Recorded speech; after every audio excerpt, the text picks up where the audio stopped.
Hi, this is Natalie Lander, voice of Kinsey, Tara Branford, Stargirl, and many others. You are listening to a W2M Net podcast.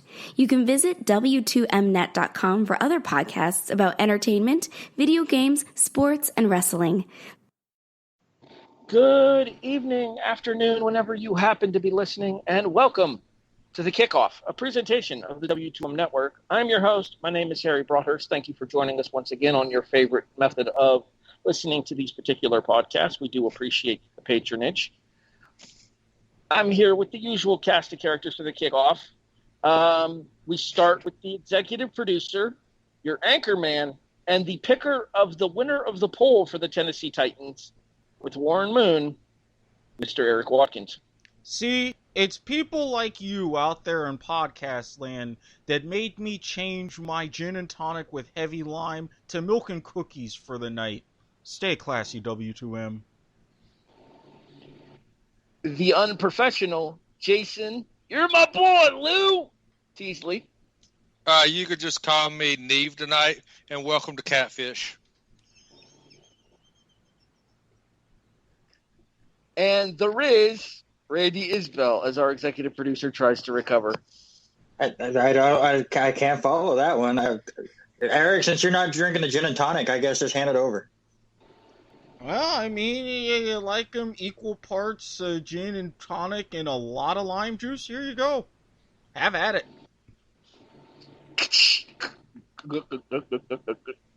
What can? Like This is out of the bottle. I'm just saying the show needs a Papa Top sound effect. I actually have one if you want me to send it to you, Erik. Gladly. Especially when I get my new equipment. I'm going to need all the extra jingles I can get.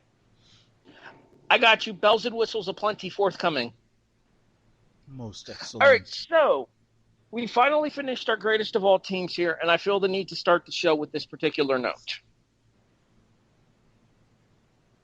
The invitation was extended to Brandon Biskobing to offer his final four divisions for greatest of all teams. Fuck him, move on. He declined to do so. I'm getting there. Allow me to be a professional, please. Again, we call him the unprofessional for what reason? Yeah, I know. But anyway, back to what I was saying here. The offer was extended and declined. The reason I extended the offer was to finish the final team thing we started as a team. Therefore, you will not hear the name Brandon Biskobing mentioned on this show at all going forward. Hashtag twinsies. It's fucked up, Erik. I'd expect that from Jason, not from you. I mean, look, Jason started it. I got a sandwich to end it. Besides, it's definitely one of those you had to be there moments. All I'm going to say to wrap this up is unsubscribe. All right, with that being said, we start this episode of the show the same way we usually do. It's time for news and notes. Mr. Anchorman, the floor is yours. Well, even though there were a couple of different stories that came out today, I will give those proper justice next time. But for this one, Darrius Guice, as we all know now, former Washington football running back, let's just say you can only go off the deep end in certain ways. A couple of allegations during his, or spanning from his tenure at LSU. Two former athletes, if I remember reading correctly, one a tennis player and the other a diver. Oh, this is not a good look.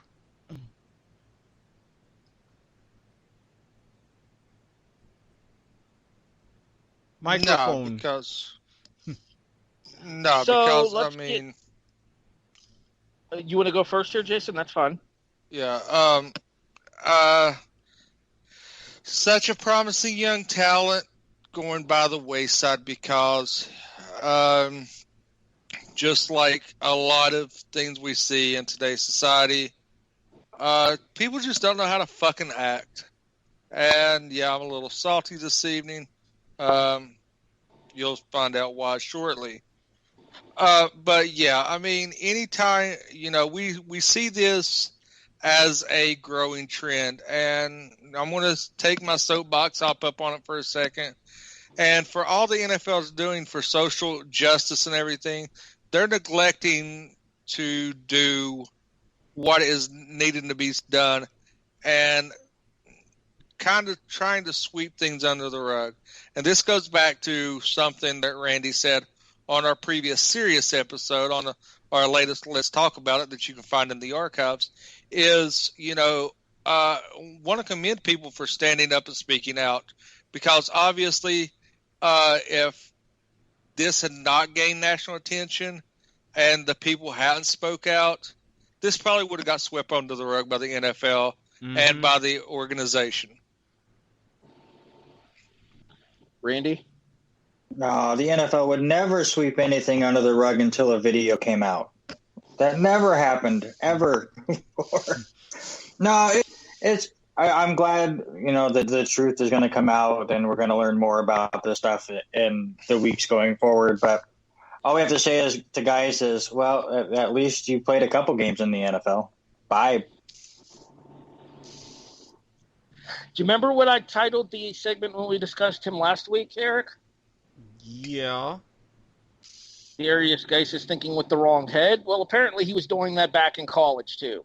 Yeah, I mean, if someone like me can even learn that there are times when they need to keep it in their pants, why can't he?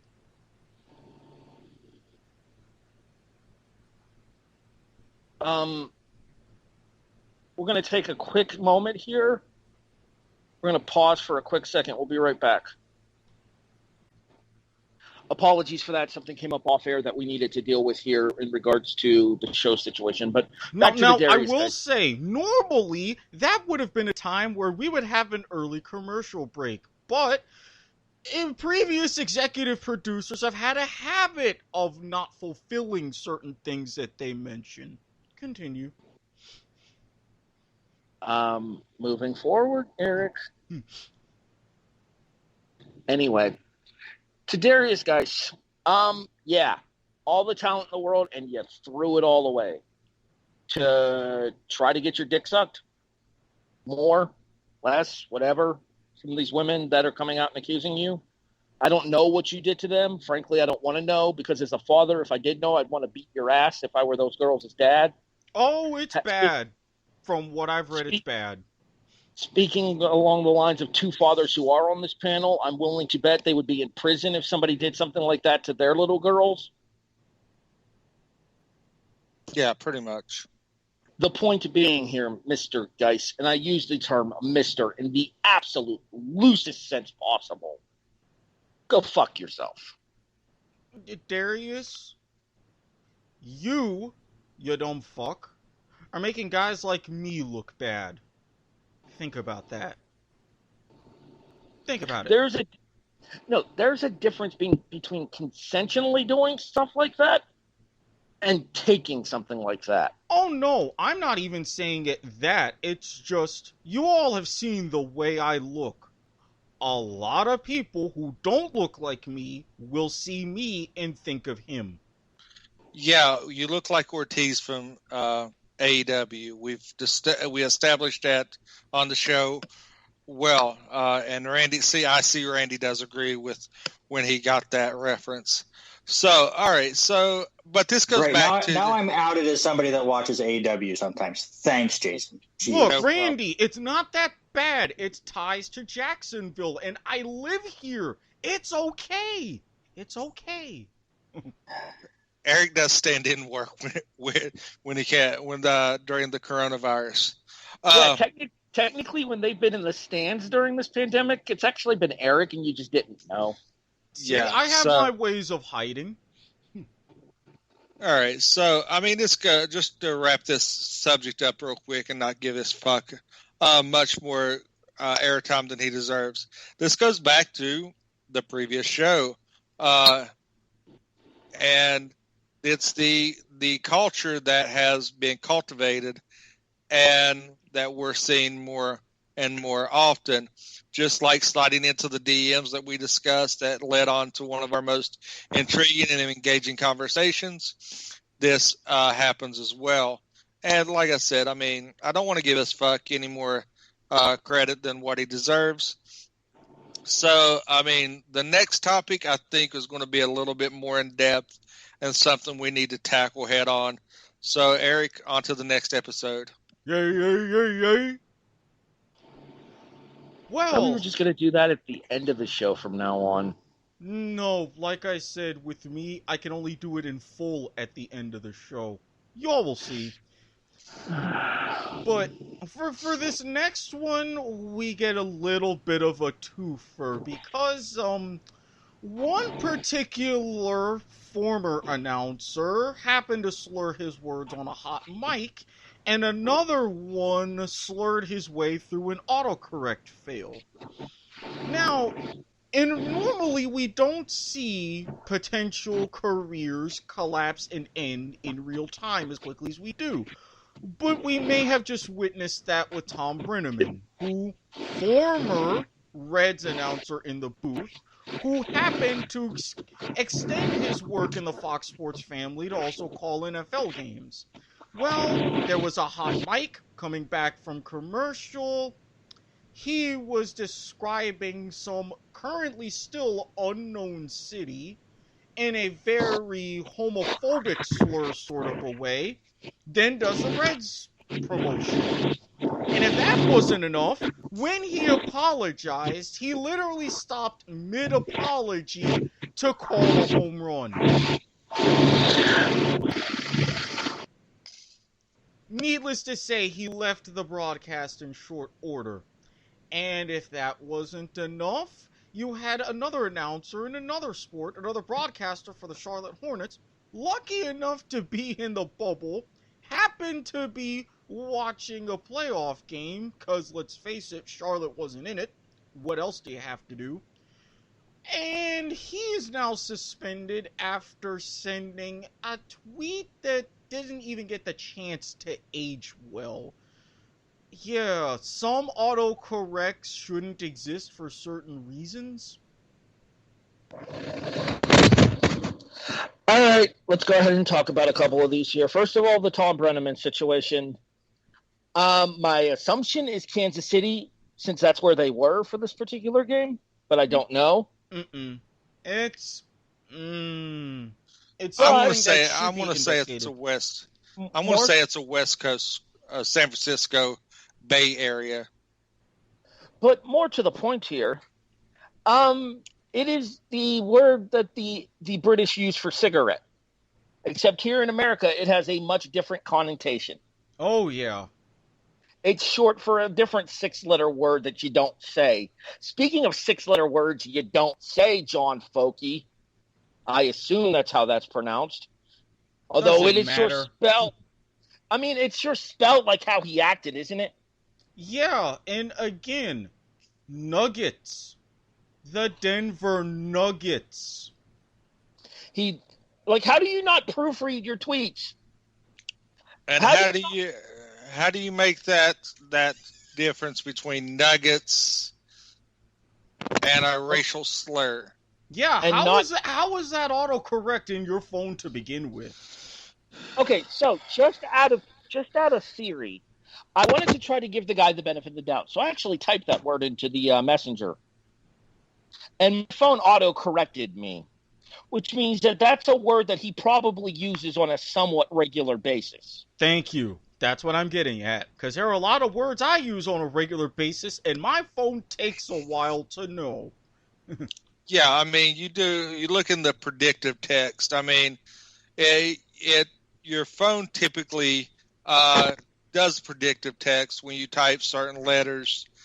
And if you immediately hit the letter N and that pops up, you're using that a billion times more than what you ever should for your phone to automatically go to that being your first initial word when that is being discussed. So, yeah. So as for the Reds thing, I'm kind of torn, to be honest. I mean, I'm going to be very candid here, because do I agree with what was said? Hell no. You should treat Harry as you've done wrestling shows. You should treat every mic as a live mic. Absolutely. That's everything I've always heard. It's broadcasting 101. Yeah, even when you don't think the mic is recording, it's recording. Yeah. Do I think that he acknowledged it as soon as he said it, and he acknowledged that it was take? No. If you listen back, because I've researched this, as soon as he realizes he says it, and then he immediately goes in. It's like, I think it was like a 2 to 3 second, and then he immediately says, and he immediately, and everybody's saying because of the quick response, he acknowledges what he was doing. But, that could be debatable, and I'm sure I see Randy's wanting to jump in on this. But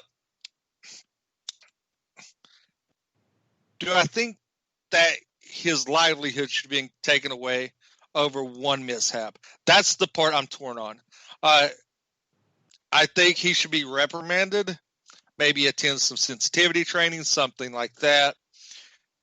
To be totally canceled, I don't agree with. He is one of the better sportscasters in our day and age that we all are familiar with. So I don't justify the actions, but I also don't justify the backlash, because you see a lot of athletes on the opposite side of the spectrum doing things like that, and they're getting nothing.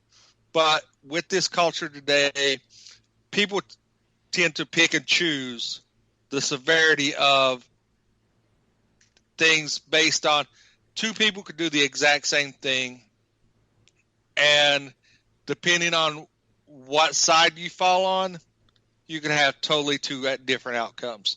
Randy, I want you to jump in because we haven't heard from you much lately. Yeah, and I think I 100% agree with you as far as I don't think that Brennanman should lose his career over this. It's a really stupid mistake, and I think the apology was fake as shit. But the dude's been doing it for 30-some years. I hate cancel culture. It is a mistake. Suspend him for the season. Let him come back next year, or another team pick him up. Anything like that. I do want to correct you, though. It was not instantly that he corrected himself. He had said it during a commercial break, I believe, at the end of Game 1 of the doubleheader. They were getting ready to do the preview for Game 2. Mm-hmm. And his apology happened, I believe, in the 5th inning of Game 2. And I know it was not instantaneously, because it was in between games when he said it. And he was interrupted by a home run live on Game 2 when he had said the apology. I believe he had said at the moment that things got to him that, the internet had been blowing up. But it was not right after he had said it. No, I'm saying that he acknowledged the mic picked it up. He didn't acknowledge what he said. He acknowledged that the mic was live almost instantaneously and it was picked up. But from everything I'm seeing, from what I've read, it was he realized what he said. He realized it was picked up, but he wasn't for sure if it caught that exact part, because it went right into it. So that's what I was saying, that he acknowledged it. He acknowledged the mic was live almost instantaneously after saying it. I got you. Okay, I got you. But I'm with you as far as the cancel culture goes. I think his deal is a stupid mistake. It's stuff you shouldn't say. But even as people that say you shouldn't say stuff like that, I'm sure we say stuff that we shouldn't say in the privacy of our own homes.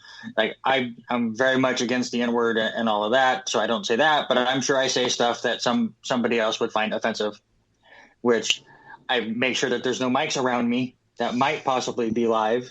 But I think the whole Twitter thing is more offensive, because you guys have all said it. It takes a long time for your phone to go, okay, I get it. This phone that I'm trying to autocorrect you on, that's what you say. I'm a big baseball fan. Baseball season's going on right now. Huge into fantasy baseball. I say dinger all the time. I text it to people all the time when one of my fantasy players hit a home run. I don't say home run, I singer. My phone still tries to autocorrect it to singer every time I type it. And I do it multiple times a day, every day during baseball season. Not lately, but different story. And I mean, you guys know me, and anybody that listens to the show knows me. I say fuck a lot, but by God, my phone still thinks I'm talking about goddamn ducks. Yeah, I'm right there with you. My phone learned faster than that. You need to get yourself a better phone. Motorola's are very handy when it comes to that particular autocorrect. I speak from experience. All I'm going to say is my phone needs to stop thinking I'm trying to call people ducking assholes. Yeah, and when I send that girl the deck picture, good Lord, that gets me in trouble. Trying to send my wife deck pictures, and she thinks I'm trying to do home improvements. Now, hang on, though. Are all of these deck pictures solicited? Big difference. Well, it is my wife. Fair enough. Although, you have mentioned before you guys have hallway sex. Yeah, we walk past each other and scream "fuck you" to each other. Again, the classics never on the kickoff. But back to the announcers thing here. As an announcer myself, obviously not to the level of a Thom Brennanman or even to the level of a John Focke. You have to always assume that the microphone is on if you're Thom Brennanman, and you have to always assume that somebody is going to watch what you're saying if you're John Focke. I had an issue with wrestling before, and I've talked about this before, that it got me fired from a wrestling show. One of the companies that I used to work for, because I said something on a hot mic that I still stand by to this day. But in the context of the timing that it was said, it was considered not appropriate. I'll share the story with you guys right now on the show here. It was right after the Ultimate Warrior had passed away. And I'm doing a show for a company called Black Diamond Wrestling based in West Virginia. And at the start of the show, where we were streaming live on the internet because we had the capability to do so, they aired a tribute video for the Ultimate Warrior.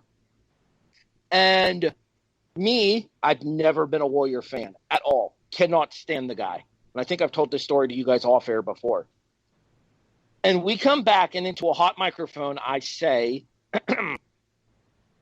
I respect the fact that he tried to make amends at the end there, but let's be honest, kind of a douchebag. I was no longer on commentary a couple of shows later. Well, I mean, that goes back to, his whole commencement speech that he gave that. Quitting, don't make the world go round? Yeah, so, I mean, I'm all for forgiveness. That ties real good into this. Take that. He was a predominant figure in the wrestling world. He made that as a commencement speech. I don't know. I can't remember. I think it was at a college commencement speech. Yes. Who would ever think that would be somebody that you want talking about the future leaders of America? Maybe they need to check their AD. But anyway, that ties back to this.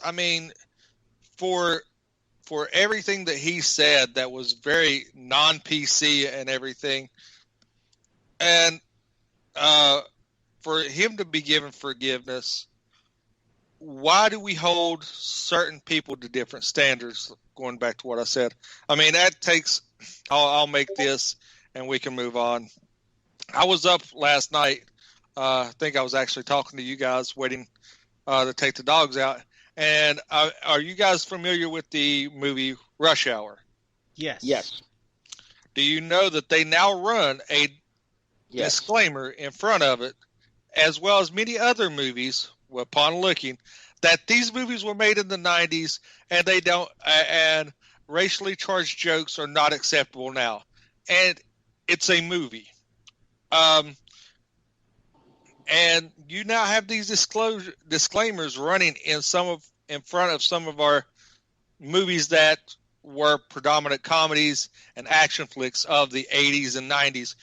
We've got to a culture that they are now considered where they might be offensive, so they have to run this disclaimer in front of them before they will even air it.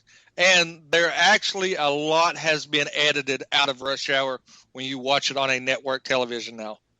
I must not watch a lot of movies on network TV anymore. Man, Either that or me being in Florida, because I haven't seen any of that shit.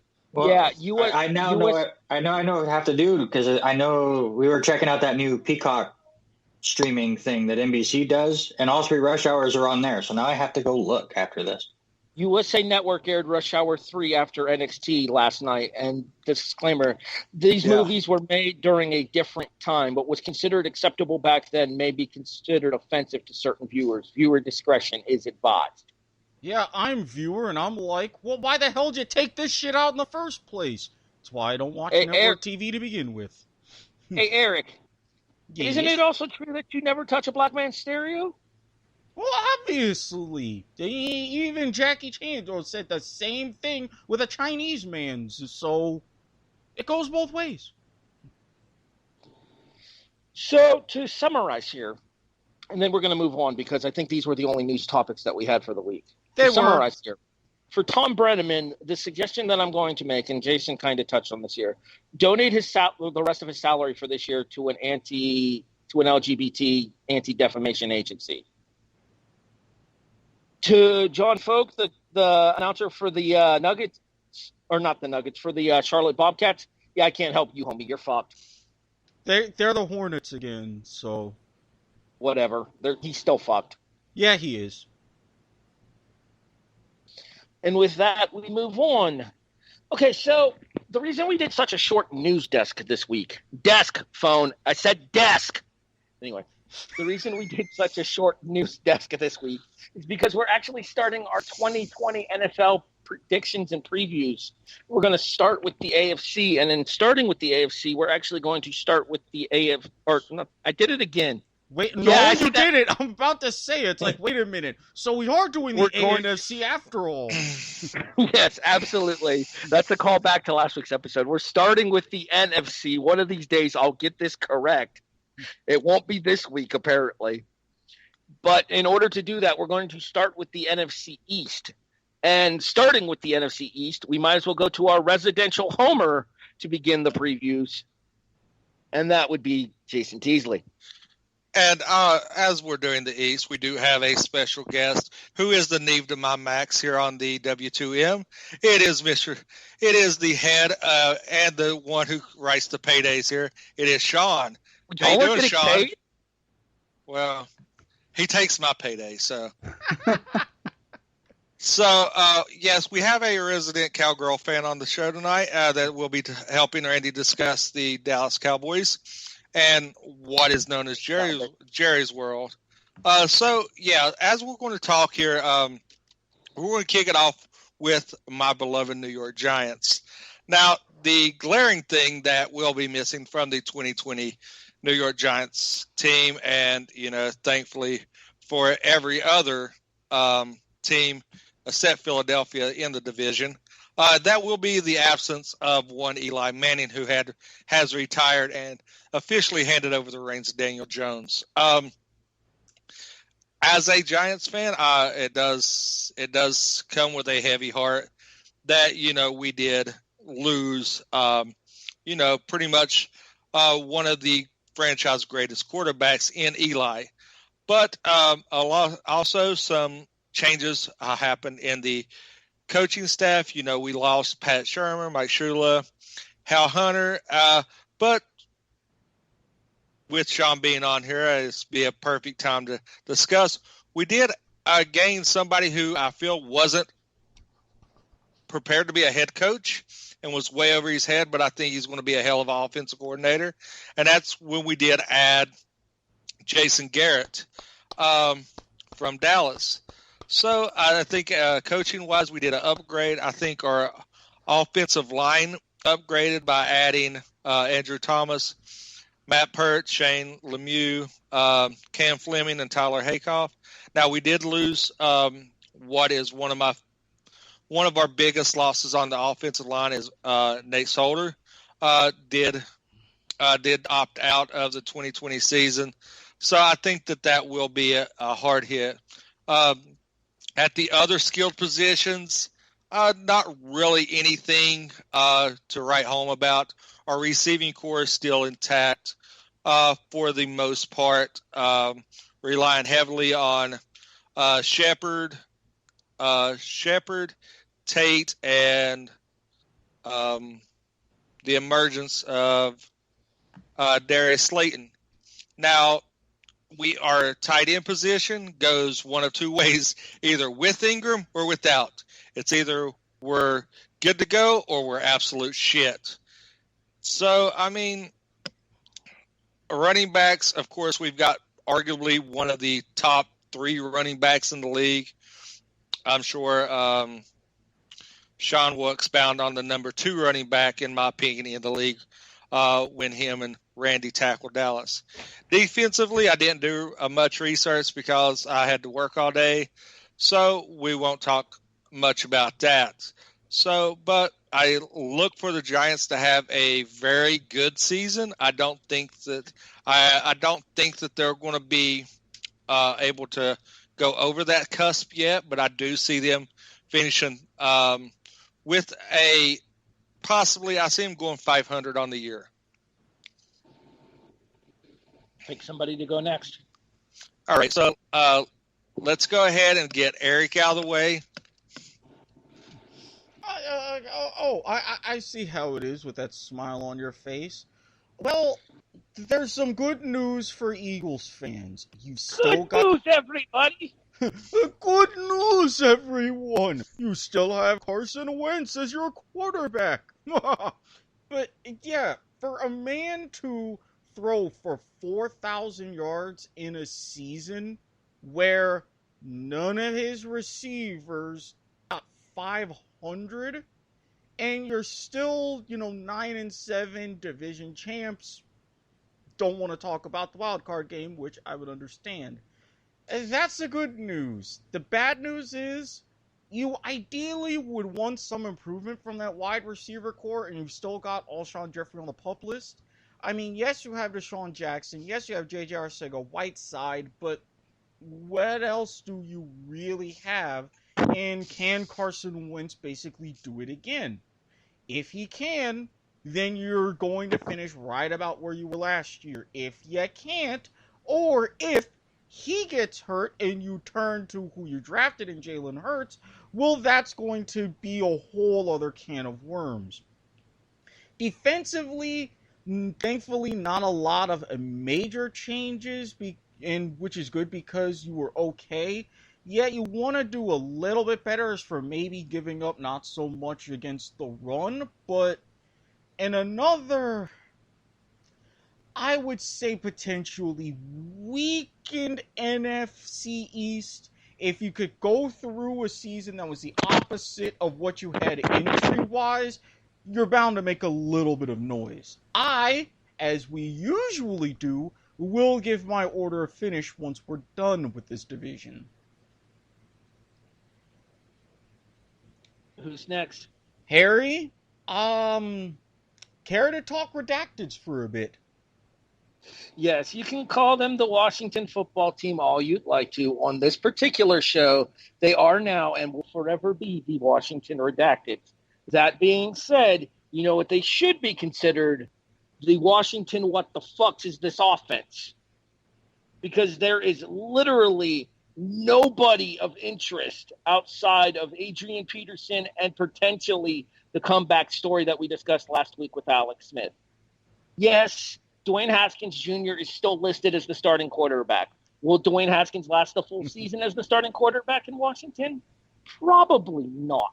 Will Adrian Peterson be able to carry the load in Washington? Probably not, given his advanced age and tenure in the National Football League. Is there anybody on the offensive line that is going to scare any defensive lineman around the entire NFL? Probably not. And there are no real standout wide receivers. There's a pretty decent tight end in Logan Thomas out of Virginia Tech, who I do think has potential to be a very good pass-catching tight end in the NFL. And if I'm not mistaken, he actually went to Buffalo right out of college and then signed this past offseason with Washington. I remember seeing that name in a Bills uniform before. That being said, there is nobody on. Erik, you're the resident expert around here. Mm-hmm. Terry McLaurin, Steven Sims Jr., Antonio Gandy Golden. Anything for any of those names? No. Gandy Golden will be really, guys? Terry McLaurin had a pretty great season last year. Yeah, McLaurin and Golden will be two of the most under-the-radar receivers in the NFL with a legitimate quarterback. I was going to say, you guys are forgetting that it's Dwayne Haskins trying to get them the ball right now. I mean, yeah, if we had Alex Smith under center, then yes, you've got some pretty good weapons, and you have a significant, although not necessarily down the field offense, one where you can get long drives. I mean, if Dwayne Haskins can put down the phone, stay off Instagram, and actually play football, if he can get locked in like that, then okay, you may have a fighting chance. See, I think that defensively is going to have to carry this team here because there are some studs on the Washington defense. Ryan Kerrigan, one of the best defensive linemen in the NFL. Chase Young, who was the number 2 pick in the NFL draft this year. Thomas Davis Jr., a former man of the year with Carolina, and put up some monster stats with the Panthers as well. Landon Collins, who Jason knows very well from his time with the football Giants.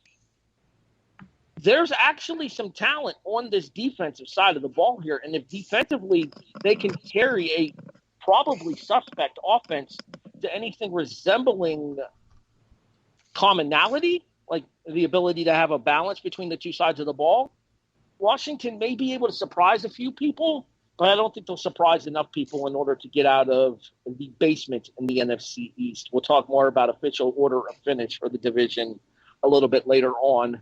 Randy, I throw the floor to you because you officially from the show have the Cowboys, and you can bring Sean in as necessary. Yeah, and it'll be interesting to see what Sean says. But obviously the big acquisition for Dallas is they finally got a quarterback in Andy Dalton. No, I'm sorry. No, they still have Dak Prescott. I'm joking. Oh, they added a kicker. They got Greg Zuerlein, right? That's going to – no. I don't know. Don't go knocking Greg the leg, all right? He could be a significant contribution for the notch above mediocrity that is the Dallas offense. Wasn't there a really big defensive signing, Randy? Well, there was till he got hurt. Oh, yeah. Didn't he tear his quad or something? Yeah, Gerald McCoy hit himself, a couple days ago. And it's since been released, so that didn't go well for him. But we'll see what the CD Lamb will do, wide receiver out of Oklahoma. It'll be interesting. Sean, what do you think? I know you're going to be more positive about your team than I am. Okay, first of all, Everson Griffin adds a ton to the Dallas defensive line. He now makes DeMarcus Lawrence have a lot easier time to be able to get to the quarterback. So you have two tandem defensive ends, which they've needed for a long time because it's been D-Law. And we saw it last year with Robert Griffin. Actually, Griffin, who now went to the Bears, he was the one that actually did more last year. So, if you can do the same thing whether it's Griffin or Lawrence coming at you, and if Van Der Esch can stay healthy on that defensive side, which now Van Der Esch is moving to the middle. So now Jalen Smith's not having to cover everybody, which is his terrible. He shouldn't be out there in coverage doing anything. If he can just run straight down the middle, that's what he should be doing. I think what the Cowboys are on offense. I don't think we really have to expound too much on that. Mediocre.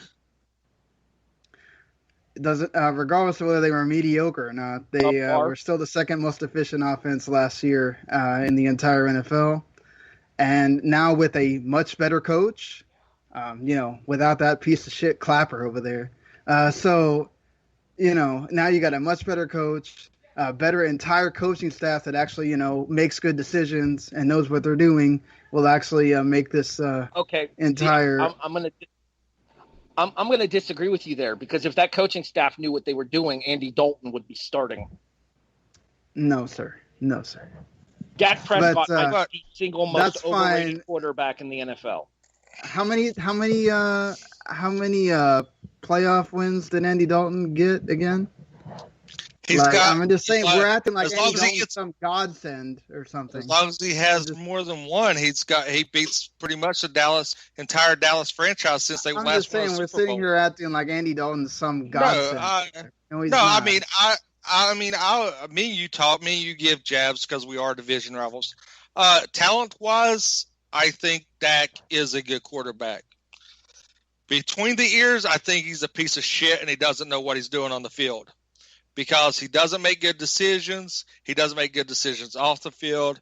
And I think that's why they brought Dalton in.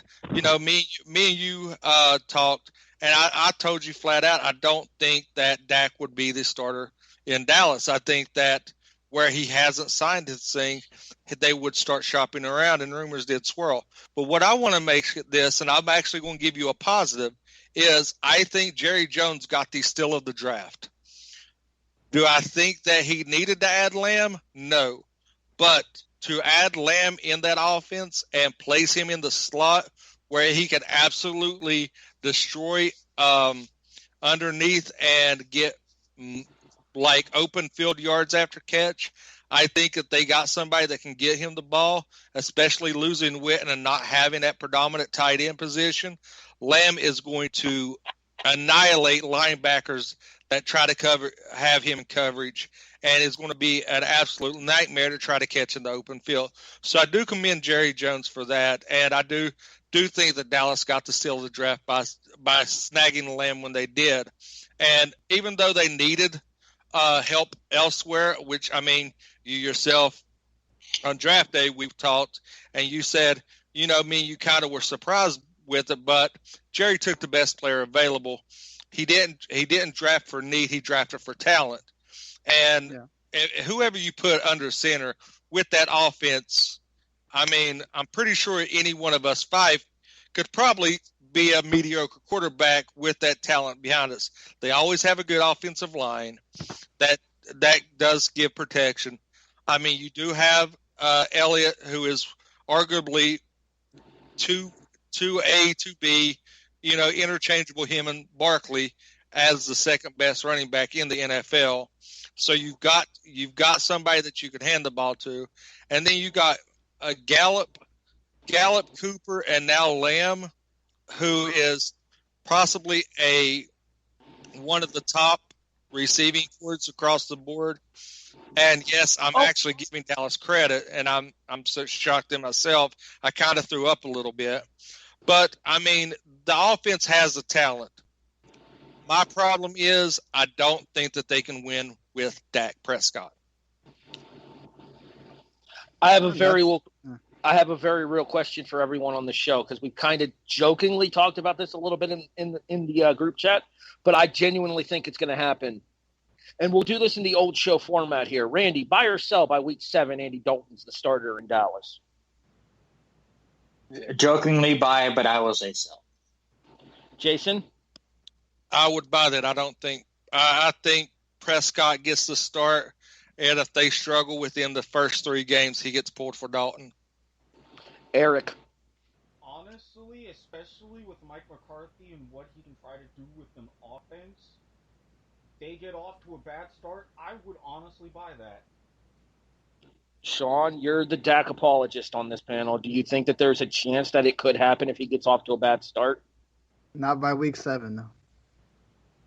No, only way Dak is not playing is if he gets COVID or he gets hurt. That's it.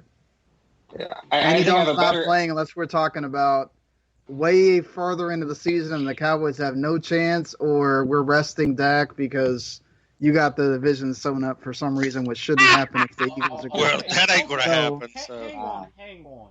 Realistically, say you start out 2-4, or even before that, say a 0-3 or a 1-4. Knowing everything that's going on in this offseason and everything leading up to this, you have that bad of a start. You don't pull the trigger and put Dalton in? No. Because do you know it's Dak? Was it Dak's fault every single game that got lost? Was it Dak's fault? Was it the cornerback core that is not that great? Was it, we don't know. That's what I'm saying. You're sitting here, you're blaming a 1-4 start, and you're saying, are we saying Dak threw 20 interceptions like Winston? I mean, what are we saying here? What is the reason that you're pulling Dak just because they lost by three times. I mean, that's the thing. Here's the thing, though. If you're Mike McCarthy and you're trying to make an impression in this new job, and you know that you might not have Prescott next year anyway, you're planning for the future. Not to mention, Right, you're but saying, again, okay, you're not blaming Dak, but you put in that scenario. You lose by three out of those 4 games, or every single game is 1 score, or you're close, but you lose. Are you maligned then to say, oh, even if we end up like the Los Angeles Chargers, we're still going to keep Dak in a quarterback for this year? Again, we act like we don't know what Andy Dalton is. Do you really need to trot Dalton out there to prove that Dak Prescott's not going to be here or not? Dak is going to either decide to take the money. Regardless, you might as well do it cheaper. Come on now. It doesn't matter. They don't get to save any money by not playing him. Real quick. All right, hold on. Before we go too far off the rails, sir, I actually do want to – I will personally admit on this show that I have an Andy Dalton bias. Erik and Jason know why. They were around when it happened. Randy was not, but I'm sure he can probably figure it out. All right. Did you send him flowers too? I may have donated to the Andy Dalton Foundation. That's all I'm saying. And I don't have a problem with Andy Dalton. He went to TCU. Like, that's not my problem. Like, it's like, I'm just saying. I will say this much. It seems like you all just want Dak to fail so you can win some bet that you have between yourselves or something. It's like, seriously, if the guy goes out and earns his money. No. I mean, like. What I have the issue with Prescott is, Sean, and this is the honest to God truth here because we've talked about it on the show. I have an issue with Dak Prescott wanting more than he's worth. Okay, look, he could go get injured and not get to play the rest of his career tomorrow. So you don't go and ask for the much money you possibly can? Most people are not realistic when they ask for money. Okay, but they ask for the highest they can, and you meet somewhere in the middle. He decided not to. But he wasn't willing to compromise. That was the problem. Jerry offered to make him the highest paid quarterback in the NFL. I don't know what again, like, that's his business. I'm not going to hate or whatever on the team. Would you really commit with the salary cap the way it's going to be the next couple of years? Would you really commit in the realm of $40 million, $45 million? Not right now. But if he goes out there with this new coach and they play well, then he earns it, right? That's the whole point. Okay, Dak is betting on himself. If the Cowboys suck and he still asks for this money, then he screwed himself. He doesn't deserve it then. But I'm just saying, like, right now, that's Dak's problem. Dak is not the entire Dallas Cowboys. Dak is one player. But that's kind of the thing that we're saying here is if you're knowing that you might have to move on from him anyway, I think that's why Dalton gets a shot. That's all I'm saying. Especially if you know you're not going to pay Dak Prescott what he's going to want next year anyway. There's no reason to suffer through a subpar performance when he knows he's on his way out the door. Fair enough. I still don't think that Jerry's not an idiot. He watches the game just like he's not some owner that sits in the box and doesn't do anything. That guy watches the game just like everybody else. He pays attention to what's the reason why they lost and why they won. Maybe that's part of the problem. You said he's not an idiot, but he kept Jason Garrett as a guest man for how many years? Hey, that's because he wants to control Jason Garrett. He ain't stupid. Well, you just said he wasn't an idiot, but that's not dumb on his end. I'm saying he sacrificed his franchise to keep a guy that was over his head. That is a great offense coordinator, but was over his head a head coach. All right. Yeah. We do have other divisions to get to, so let's go ahead and put a nice, tidy little bow on this here. Jason, you started us off. You'll start us off. Predicted order of finish. Records not necessary. Predicted order of finish, I'm going to go Philly. It's tight. I think it's going to be Philly, New York, Dallas, Washington. I think it's going to be a game difference. It's going to come down to a tiebreaker on the division side between New York and Dallas. Erik, predicted order of finish for the NFC East. I actually said NFC this time. All right. See, you get the hang of it. Your brain caught to the autocorrect. So, a mild flip-flop from Jason, I think, but for those same reasons, I think it will be close in tiebreakers, but Philly, Dallas, New York, Washington. Randy. Yeah, exactly what Erik just said. Philadelphia, Dallas, Giants, and Washington. Sean, I'll let you go ahead and go here because you're our guest. Well, go ahead, Harry. No, I want to hear your predicted order of finish. Okay. I think it's going to be a tiebreak between Dallas and Philly. Dallas winds up taking it. New York and Washington. Okay, A, there's not a snowball's chance in hell Dallas sniffs that division title this year. Okay. I think Philadelphia got destroyed by injuries last year. You can't count on that happening again as a Dallas fan. And a healthy Philadelphia team is a dangerous Philadelphia team. Eagles run away with this division by at least 3 games. Philadelphia, I'm sorry, Jason, but I do think Dallas finishes second at 8-8. The Giants at 7-9. Washington goes 3-13. I'm glad how you said don't predict records, yet you do. That's because I want it. Right. I needed to make a point about Dallas going 8-8. That's all. No, I mean, if we want to, we can do like a record prediction for the article that's going to go up on the website. Yeah, we could do that there. If y'all want to. That requires me doing more work than I'm willing to do. I feel like when you have them written, everybody kind of expects that you have some kind of record because anybody can just put 4 team names out there. As we saw in the USA Today that you posted. Well, yes. If we're going to write something, I'm doing it. I meant, are you going to be joining us for the rest of the previews? Oh, well, yeah. Okay. As long as you're sticking around, then let's go ahead and move on here. We started with the East, Jason. Where are we going next? We're going to the blue-collar north of the NFC, and I'll kick us off. I took... Nope. You started that. You're lying. I don't care. Nope, you can't start all the divisions. That's some bullshit. I don't want to start all of them. I just want to start somebody the else first 2. to start. Okay, I picked Jason. Okay.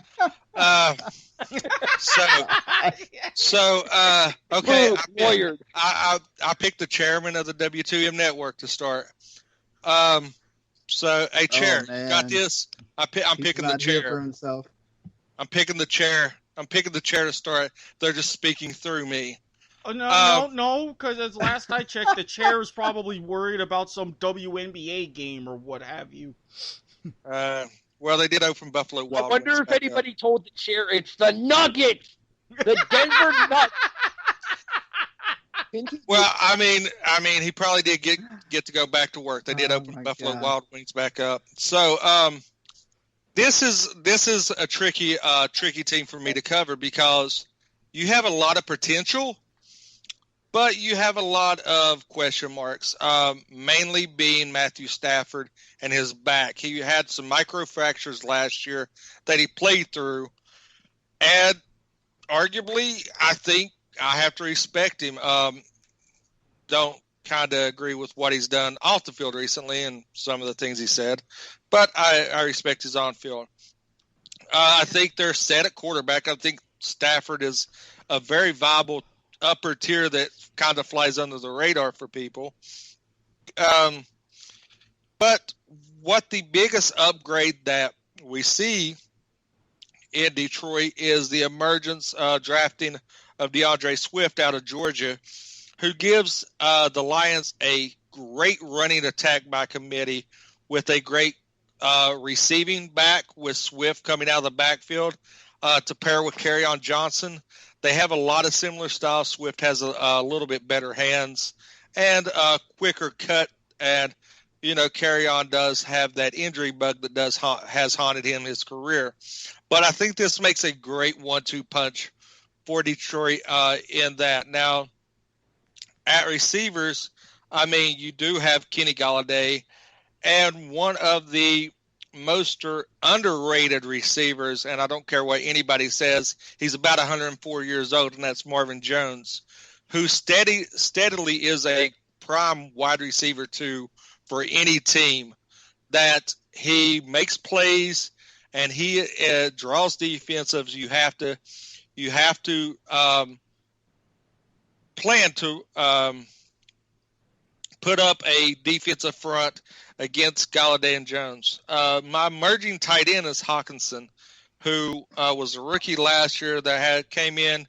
Him and Noah Fant came in being highly touted tight ends.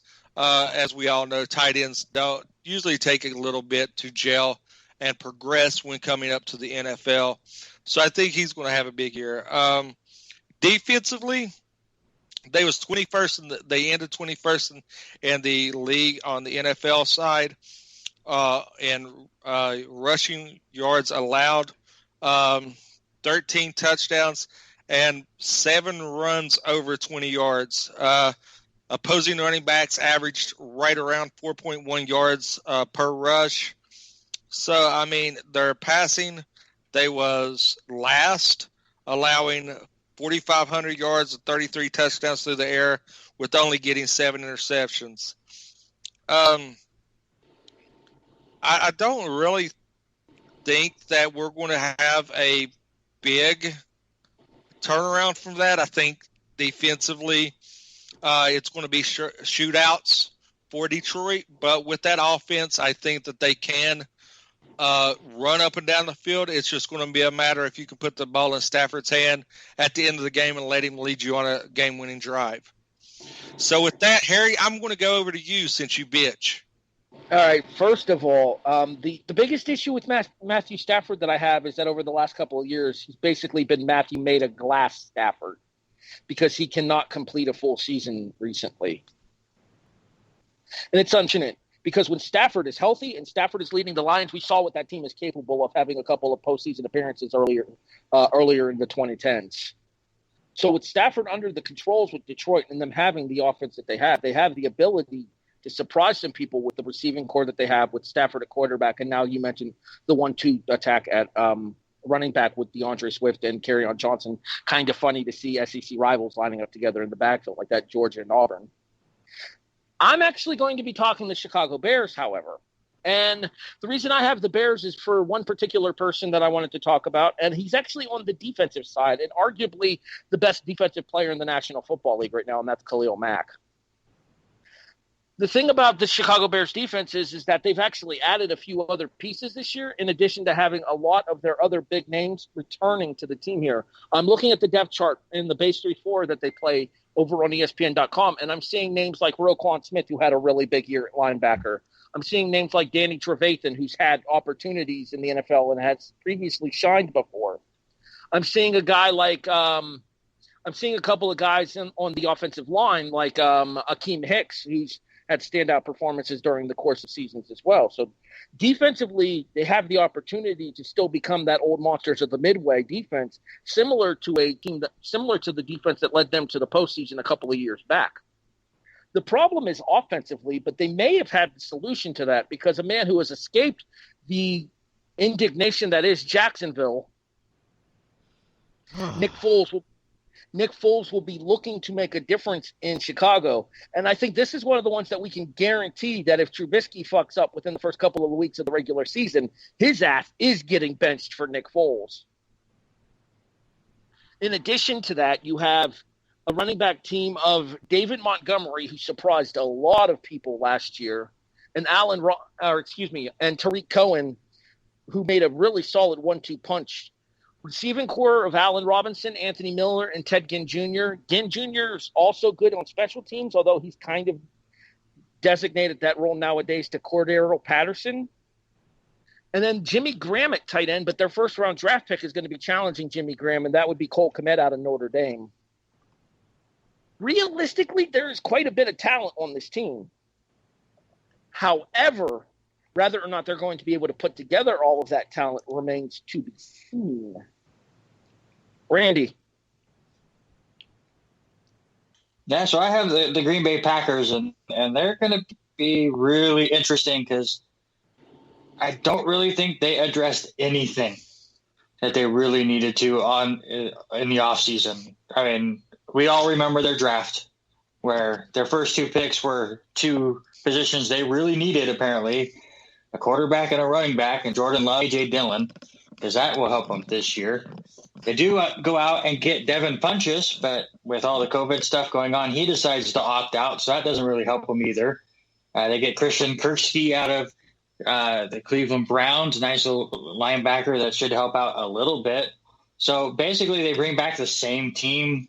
I mean, they didn't really lose much either. I mean, Jimmy Graham wasn't a big deal for them. Neither was Geronimo Allison, a nice little third or fourth option for Aaron Rodgers. They do lose Beluga, one of their linemen, so that might affect them a little bit. So honestly, as far as the Packers go, it's just going to be how they handle all of the background noise that they created with that draft. And I mean, it's going to be on Aaron Rodgers and how he is able to focus. Is he going to be like Tom Brady after Deflate, where he's going to go out and just, I'm going to show everybody I still got it, and it's not because of this or that, or I'm not worried about the quarterback behind him? Or is he going to get to him and he's going to try too hard and throw too many interceptions? That's where the Packers are going to come down to. I mean, they have a very good team, of course. I mean, Aaron Jones had a fantastic season, especially if you're a fantasy owner, and all the touchdowns he got. And he had A.J. Dillon to that backfield. It should be pretty good.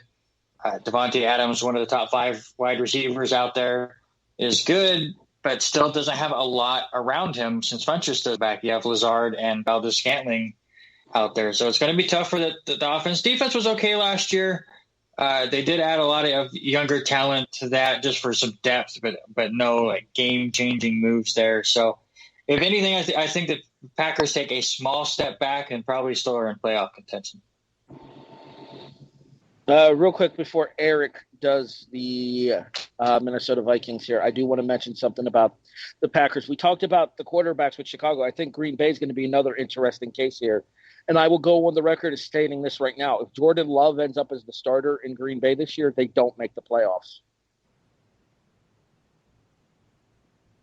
Yeah, I would agree with you. Is Erik with us? I'm with you. I was just thinking about that last bit, and it's like, yes, but then the state of the division. But then Erik, smile. Look, I can't smile too much yet. I haven't had enough to drink. Come on now. All right, I'm just go with us. I couldn't see him because his camera's off center. He was off to the side. Yeah, that's why I was actually saying something again. All right, Erik. Go with that one, Harry. All right, Erik, Minnesota.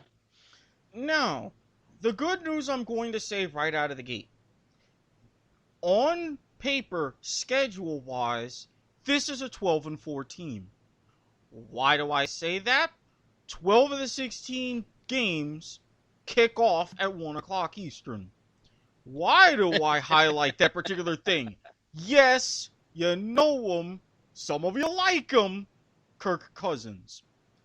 Now, the biggest issue aside from him and actually, playing when it's not as light and sunny outside is wide receiver. For as good as Adam Thielen is and how he can be, do we really see him fitting into the number 1 spot with Stephon Diggs now going to Buffalo? That's going to be a major, major factor in the passing game, especially if something happens with Dalvin Cook and you get that safety net all of a sudden out of nowhere gone and having it more on Kirk Cousins' shoulders. Now, granted, when it came to scoring, not so much yardage because last year the team was in the middle of the pack at 16th, but they had the 8th best scoring offense along with the 5th best scoring defense. Offensively, if they can collaborate something, then they could take a little bit less pressure off of their defense, which I'm telling you right now, still somewhat formidable, but they got a lot younger, a lot faster, especially with depth. They're pretty much their entire, well, not their entire, but the majority of their draft defense, and picking up some undrafted free agents along the way. So if anything happens to where that depth gets tested, that's going to be a significant issue. Do I see them repeating the magic that they had from last year? Not directly. But again, the way that this division is set up, there's a lot that could happen. I think Stephon Diggs is too big of a loss, personally, for Minnesota to recover from. I think that Stephon Diggs helped protect Thielen, and I think that Thielen as a number one is not going to work out. Because Thielen will not be the number one. Are you guys forgetting Justin Jefferson that they drafted? I'm not forgetting him, but how quickly, especially without a preseason, is he going to be able to establish himself in this offense? Well, everything coming out of training camp is he is took to the offense and is burning everybody that lines up against him. He is creating separation. He's got great body control. Thielen doesn't have to be the number one. You still have, arguably, people sleep on the tight end and Kyle Rudolph as a safety valve. You have Jefferson. You drafted Jefferson, who is predicted to be the top rookie wide receiver in this class based on his landing spot and the role that he's going to take on. I mean, Thielen is a possession receiver. Thielen is Wes Welker 3.0. I mean, he'll move the chains. He'll break a play every now and then. He'll move the chains. He's your old reliable. But Jefferson's going to stretch the field, and I see him being a huge asset in this offense, opening things up and being a much better replacement than his predecessor. Agree to disagree on that one here. Sean, do you have any particular thoughts about any of the four teams involved here? I will say that I think Tarzay Sharp is a great grab for Minnesota because he's like one of those kind of under the radar guys that can have a good game and provide like an extra third receiver when something goes wrong for Kirk Cousins. I do think still Vikings have a lot. It's really going to go on the health of Dalvin Cook. We see how that team goes. When he plays well, team plays well. And if he gets hurt, that team is significantly hurt. I still think it's the Packers division to lose. I think the bigger thing to look out for is that divide between coach and Aaron Rodgers going to rear its ugly head again? Or is that finally in the past with them? And we finally just get to see them be cohesive? Or we do see Jordan Love because Aaron Rodgers tries to do too much, like Randy said. And I do think that what we saw from the Packers defense last year, they're only going to get better. They were much improved as the year went on, and they were kind of what held that team really well together, especially once Devontae Adams went down. So I think it's really between those two teams, honestly. Predicted order or finish, Jason? Minnesota, Green Bay, Chicago, Detroit. Randy? Minnesota and Green Bay as well. I'm buying into Detroit a little bit more. I'm going to take Detroit third and Chicago fourth. Erik? I'm going to flip-flop a little bit. Green Bay, then just barely behind Minnesota, then Detroit and Chicago, probably way back. Sean? Green Bay, Minnesota, Detroit, and Chicago last. And, yeah, don't be surprised if you see both Trubisky and the coach out of here. See, I think if Trubisky's gone, though, I think Foles takes over and does a good enough job for them that he's able to make them somewhat relevant in this division, especially with the injury concerns that Detroit's had with their quarterback position and Matthew Stafford. We thought Foles the is just same thing down of here. Healthiness or anything. Yeah, we thought the same thing down here in Jacksonville. Look what happened. I'm going to go Green Bay, Minnesota, Chicago, Detroit. But I think Chicago and Detroit will be tied. It'll come down to divisional record.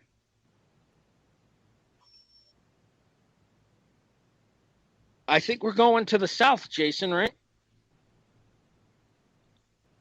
That is correct. And since Harry bitched, I'm going to let Harry kick it off. Yay! With the South. Hey, that's the name of the show. Anywho, so I got New Orleans, and this was by request. I think this was the division I got to pick first, and then I wanted New Orleans, plain and simple, because of arguably maybe the most underrated quarterback in NFL history. And you could make the argument for one of the 5 best quarterbacks in NFL history at that, in Drew Brees. Erik, we talked about this on a prior episode of the Kickoff when we did our NFC South greatest of all teams. Mm-hmm. And you hit us with a stat that Drew Brees is something like 2,400 yards away from becoming the first quarterback in the history of football to have a combined 80,000 passing yards. You are absolutely correct. I'm going to double check his numbers one more time so I can get that exact figure. I think it was like 2440 something. I believe it was like 2440 something. But here's the thing. The reason that Brees is going to do so well with this offense is because of all the weapons that he has with this offense. Let's talk about the fact that, the NFC is loaded at running back. You could make the argument that Run CMC is the best, and we'll talk about Run CMC in this division here in a few moments. You could make the argument that Ezekiel Elliott is the best running back in the NFC. You could make the argument that Saquon Barkley is the best running back in the NFC. You could also make the argument that Alvin Kamara is the best running back in the NFC.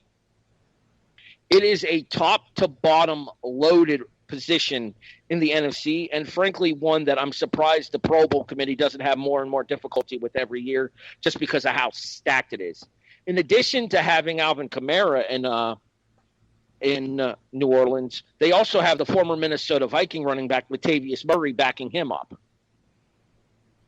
Go ahead, Erik. You have the stat for us. 2,400 yards on the button away from tying the current world record. So 24:01 to pass the world record, 25:84 to get to 80,000. Thank you very much. Back to what I was saying here. The other thing that's going to help him is the fact that he is probably one of the best tight ends in the NFC in Jared Cook, and maybe the best 1-2 wide receiver combination in the NFL in Michael Thomas and Emmanuel Sanders.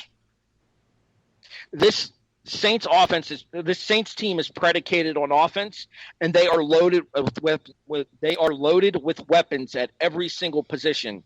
That's not to count the new signing, Jameis Winston, who might see time late in games if he can get his head out of his ass, and I think Sean Payton will help him with that.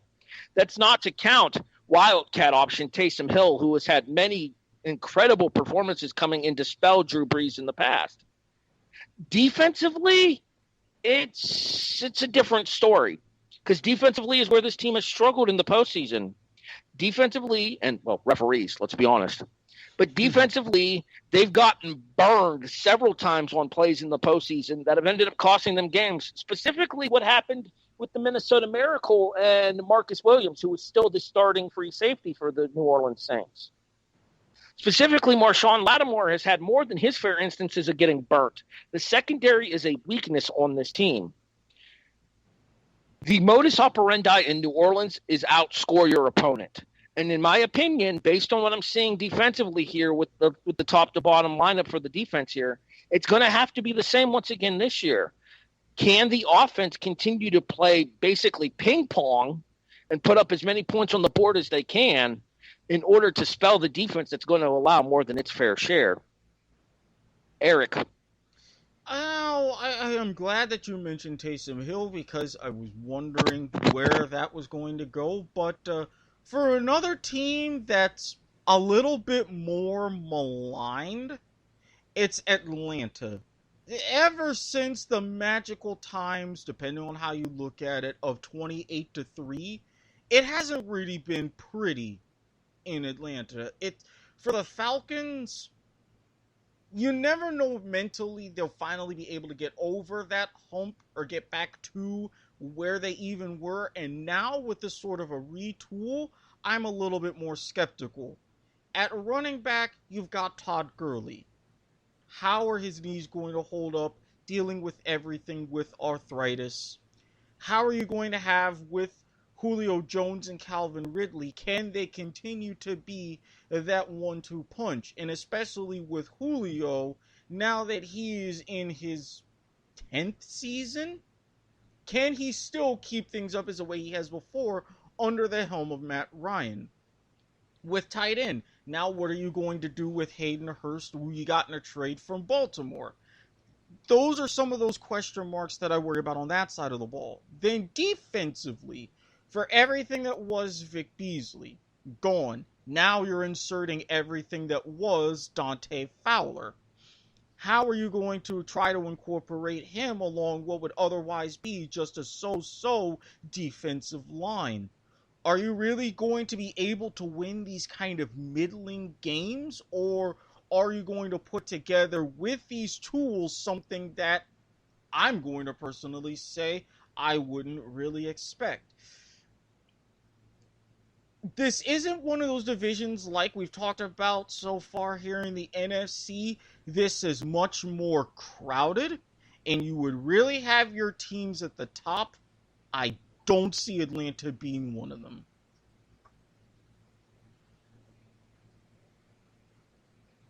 Pick the next person, Erik. Randy. All right, so I got Tampa Bay, and like the other two teams that I've been set to talk about, Tampa Bay did nothing in the offseason, and nothing is – no, just kidding. Obviously, this is the big story the entire offseason with Tom Brady and Rob Gronkowski coming over to Tampa Bay, which I think is going to be an interesting setup with the great wide receivers that they have over there in Tampa Bay with Godwin and Evans. I am a little sad to see Jameis Winston go. Jason would probably attest to this too as a fantasy football player. Jameis Winston was a god to fantasy football. You took your -2 points at the beginning of the game and you knew he had to throw it 50 times after the fact, and he would end up with 25 points every week, and it was fantastic. But yeah, Tampa Bay is going to be really interesting. I like that you're already hearing word that Bruce Arians is already cussing out Tom Brady. He's just treating him just like everyone else, and Tom Brady's really cool with that. So I like how that's going to work. The one thing that I worry about any of these teams coming in, obviously with a very minimal training camp, no preseason, is setups that are brand new head coaches, new defensive coordinators, new offensive coordinators, or in this case, a whole new quarterback who has a completely different system than the old man in Arians. So how long will it take Tampa Bay to kind of get rolling? You always see Tom Brady usually take a couple weeks to kind of get things going in New England. It's like they stick it in third gear for a little bit, feel things out, and then get going as the weather gets colder. Obviously, as a Jets fan, I thought Todd Bowles was a terrible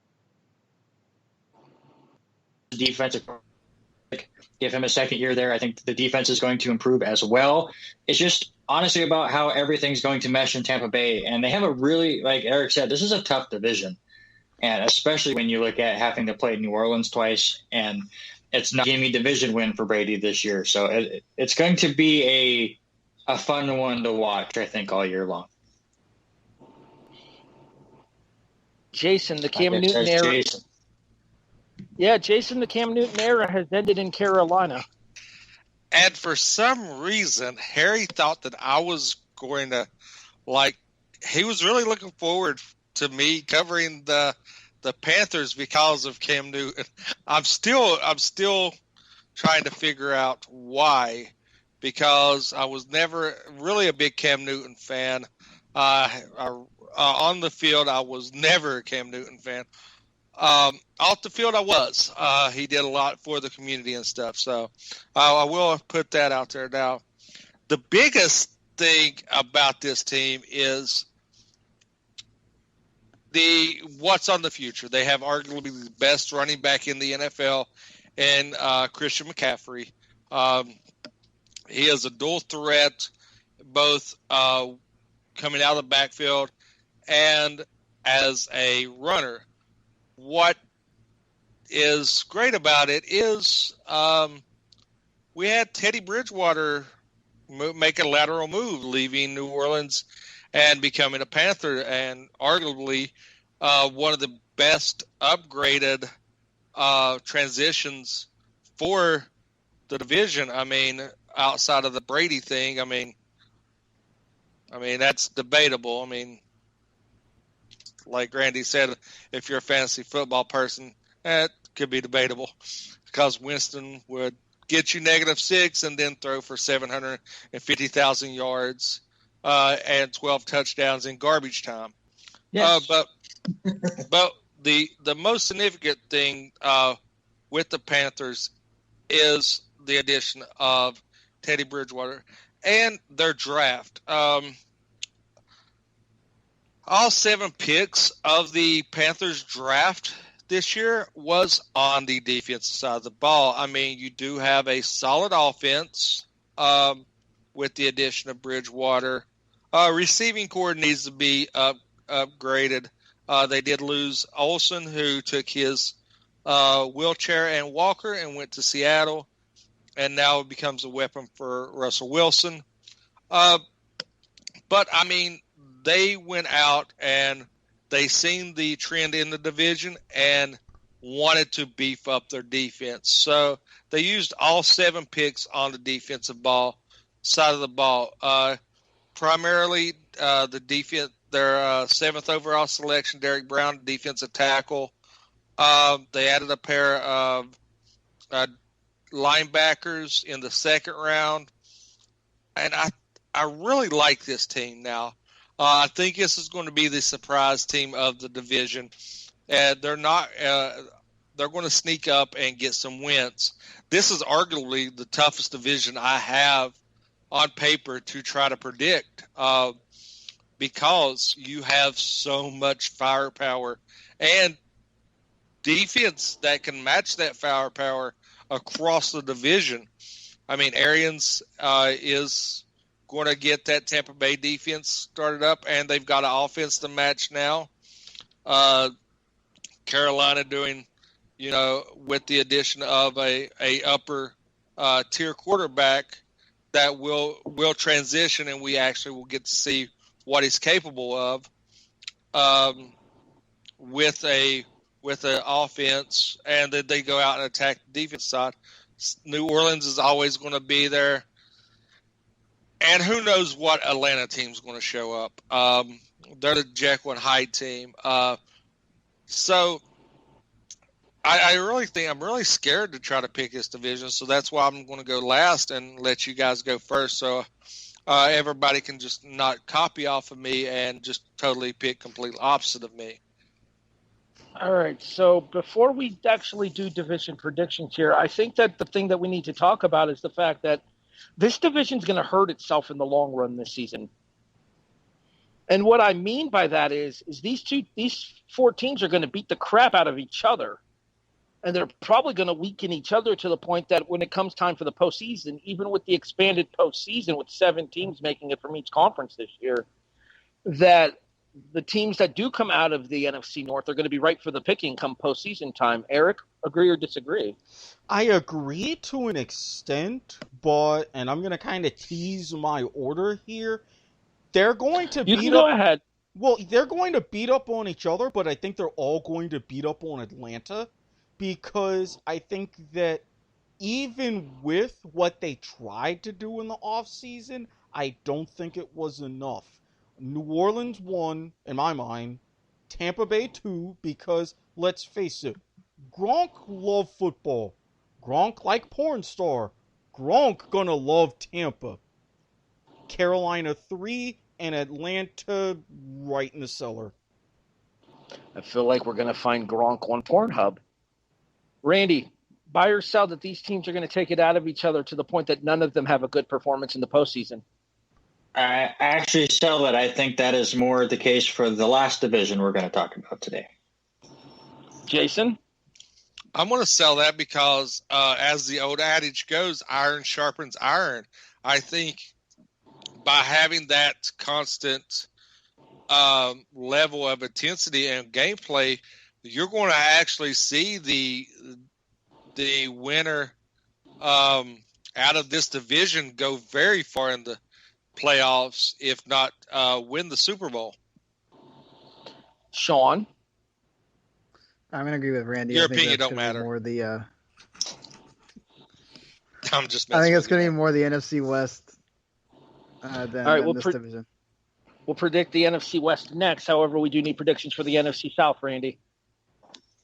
I'm going New Orleans to win the division, Tampa Bay second, and then Atlanta over Carolina a little bit lower. I am verbatim what Randy just said. New Orleans, Tampa Bay, Atlanta, Carolina. I'm going Tampa Bay, New Orleans, Carolina, Atlanta. Sean? New Orleans, Tampa Bay, Atlanta, and Carolina's going to be doing their pseudo tanking for Trevor. Hey now, no. There's only one team that's set to tank for Trevor. We'll talk about them next week. We'll talk about them when the NFC preview meets the AFC here on the kickoff. We now go to the final division out in the NFC. We head to the West. Jason, who's going first?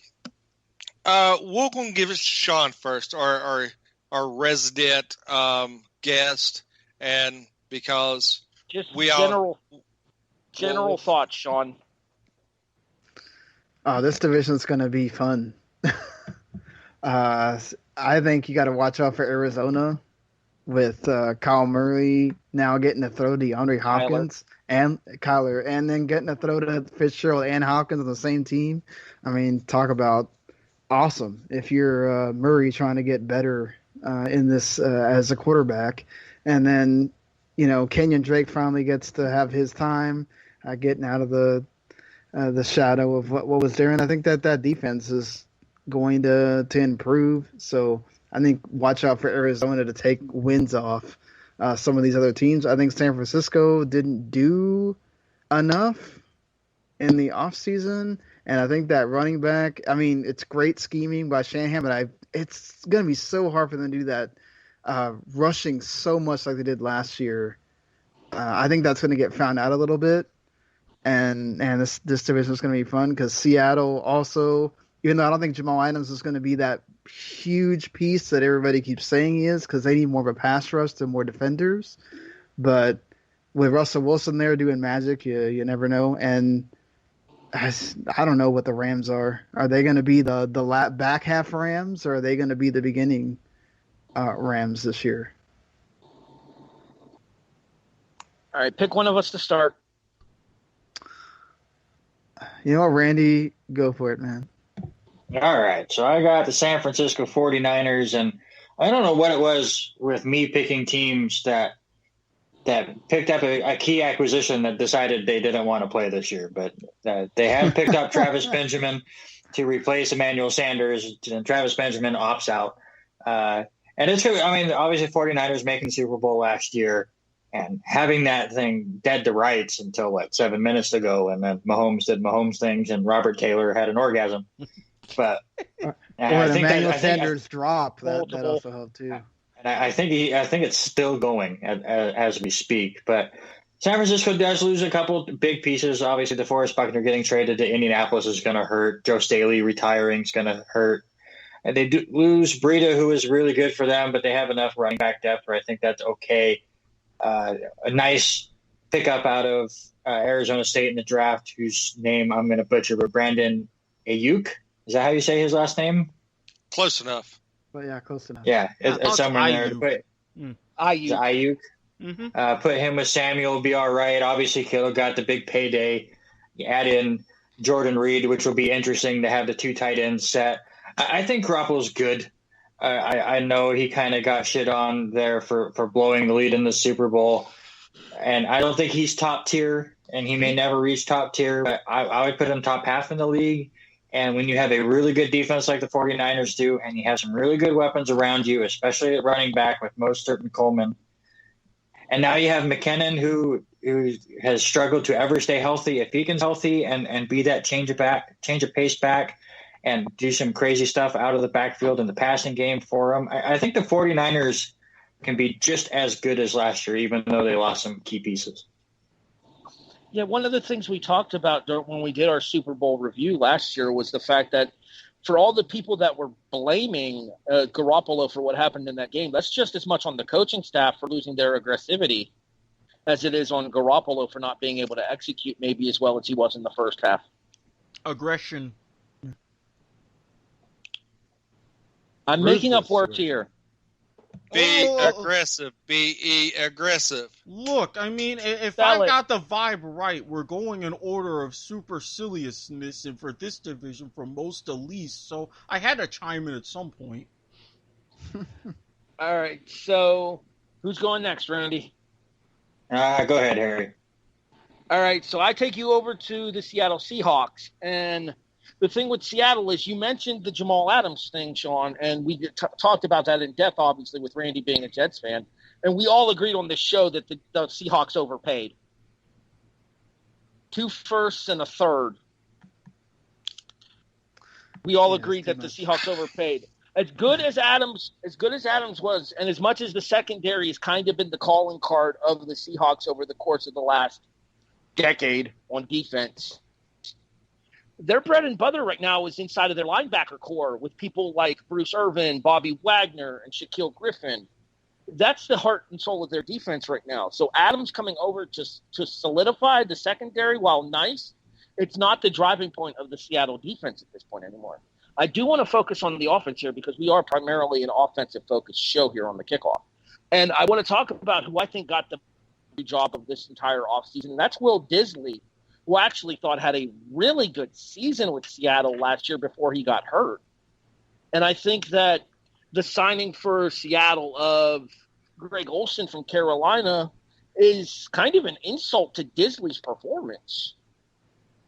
Well, Russell no, Wilson, not really. No, Because, he's also good. He's pretty good at blocking as well. So well, I mean, that's just kind of. I think that was more of an insurance policy thing than a disrespect thing, because you can run out of that 2 tight end set, release Disley, and let Olsen block, which is something that he is good at because he has that Walker out there to help with his extra blocking abilities, because you got to fight him and the Walker, because he doesn't he puts those tennis balls on there so it gets extra traction, so you can't just throw it to the side. So, Eric's losing his snuffleupagus over there. Anyway, the other thing that I wanted to discuss too is Russell Wilson apparently hasn't aged at quarterback playing for Seattle, because he's still basically the same Russell Wilson he was when he came into the league. Maybe a little bit smarter version of the Russell Wilson he was when he came into the league as well. He doesn't run quite as much as he used to, but he's still known to scramble on occasion. Running back is a question position for me. Chris Carson had a good season last year, but is Chris Carson going to be a consistently good running back? And Rashad Penny as his top backup is not a name that's going to strike fear into people, despite the numbers that he put up at San Diego State University a couple of years back. The receiving core is solid. Tyler Lockett, Philip Dorsett, the former Indianapolis Colt, but obviously the big name to talk about is DK Metcalf, who had a very good rookie season and is built like a brick shit house. You know who he reminds me of? I don't know if you guys are old enough to remember. I want to show my age here. Do y'all remember David Boston? The former Ohio State wide receiver? That was in Arizona, and then he went to the Chargers. Mm-hmm. He reminds me a lot of DK Metcalf. The style of play and the build. I mean, just absolute powerhouse wide receiver. Not to mention, for a guy that's built the size that Metcalf is, he has very good explosivity as well. Yeah. That's a word, right, Eric? Yes, that is a legitimate word. Very good. Or explosiveness. Yeah, but explosivity sounds better. So if he can just catch the ball a little bit more, he will help a lot. Yeah, his hands do need work, because he did have quite a few drops last season. I think he might have had more drops last year than Larry Fitzgerald's had in his career. Way to step on my we already discussed that with Fitz when we did Greatest of All Teams NFC West. Okay. So we're trying to do all this. Y'all want a squid bit? Fine. A man has never had an MVP vote in his entire career, even with everything that he has done for his team in this division. Russell Wilson, nothing. Think about that. I sincerely doubt that. No, look it up. I'm going to once we're done with the show. Absolutely. Because I don't buy the fact that Wilson's never gotten an MVP vote. Okay. I didn't either. I was like, that couldn't have been true. So I'm like, holy shit. Okay. All right. So I brought up Fitz, Jason, and you have the Cardinals. Yes. So let's talk about the Cardinals. Obviously one of the, outside of the Brady thing, the huge name that is changing zip codes was DeAndre Hopkins, coming from Houston to the desert of Arizona, which I think upgrades this offense 1,000% and gives Murray a legit top 5 receiver to throw to. Granted, Fitzgerald is the GOAT. He is an amazing receiver. We've talked about him, having more tackles than he has drop passes. But adding that consistency across from a premier receiver such as Hopkins, I think that's going to make this offense scary. Drake got a transition tag. I think that worked out. Him coming over from Miami, a lot of people have written him off. I think he had a lot of talent. He just didn't have a lot of opportunity. He averaged, I think it was a little over, right at 4.5, somewhere around 4.5 yards a carry once he got actually, no, he averaged 5.3. I'm sorry.